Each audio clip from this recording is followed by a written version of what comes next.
இந்த அனௌன்ஸ்மெண்ட்ல என்ன சொல்லிருக்காங்கன்னு பார்க்கலாம். அரசு அலுவலர்களின் ஓய்வு பெறும் வயது 2020ஆம் ஆண்டு 59ஆகவும் 2021ஆம் ஆண்டு 60ஆகவும் உயர்த்தப்பட்டுள்ளது. எனவே ஒருங்கிணைந்த குடிமைப்பணிகள் தொகுதி 4 பணிகளின் தேர்வின் மூலம் 2025ஆம் ஆண்டு அறிவிக்கப்பட்ட காலி பணியிடங்களின் எண்ணிக்கையை 2020ஆம் ஆண்டிற்கு முன்னர் அறிவிக்கப்பட்ட காலி பணியிடங்களின் எண்ணிக்கையுடன் ஒப்பிட இயலாது.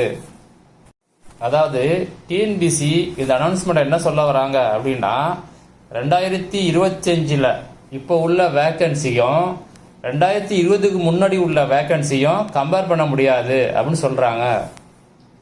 அதாவது இப்போ அனௌன்ஸ் பண்ண வேக்கன்சி உங்களுக்கு அதிகமாகவே இருக்கு அப்படிங்கிற மாதிரி சொல்றாங்க. இந்த அனௌன்ஸ்மெண்ட்ல என்ன சொல்லிருக்காங்கன்னு பார்க்கலாம்.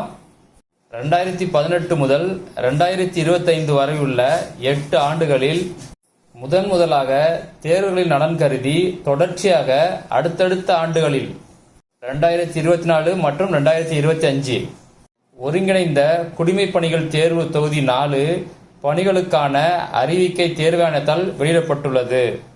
எனவே ஒருங்கிணைந்த குடிமைப் பணிகள் தொகுதி 4 பணிகளுக்கான தேர்விற்கு 2025ஆம் ஆண்டு அறிவிக்கப்பட்ட காலி பணியிடங்களின் எண்ணிக்கையை 2025ஆம் ஆண்டிற்கு முன்பு அறிவிக்கப்பட்ட காலி பணியிடங்களின் எண்ணிக்கையுடன் ஒப்பிட இயலாது.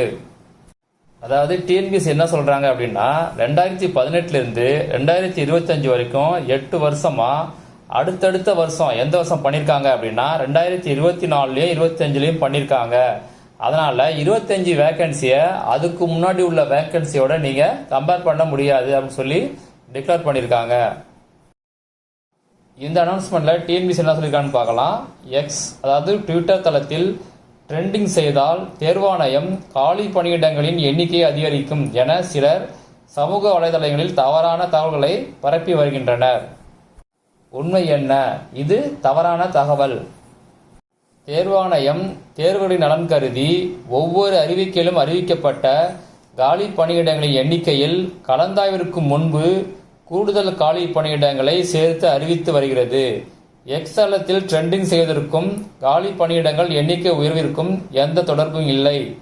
தவறான தகவலை பரப்பாதீர்கள் அப்படின்னு சொல்லியிருக்காங்க. இந்த அனௌன்ஸ்மெண்ட் டிஎன்பிசி என்ன சொல்றாங்க அப்படின்னா, எக்ஸ் தளத்துல தவறான தகவல், அதாவது என்னன்னா வேகன்சி இன்க்ரீஸ் ஆகும் அப்படின்னு சொல்றதா சொல்லியிருக்காங்க.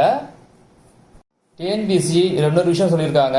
அது என்னன்னா, கலந்தாய்விற்கு முன்பு கூடுதல் காலி பணியிடங்களை சேர்த்து அறிவித்து வருகிறது.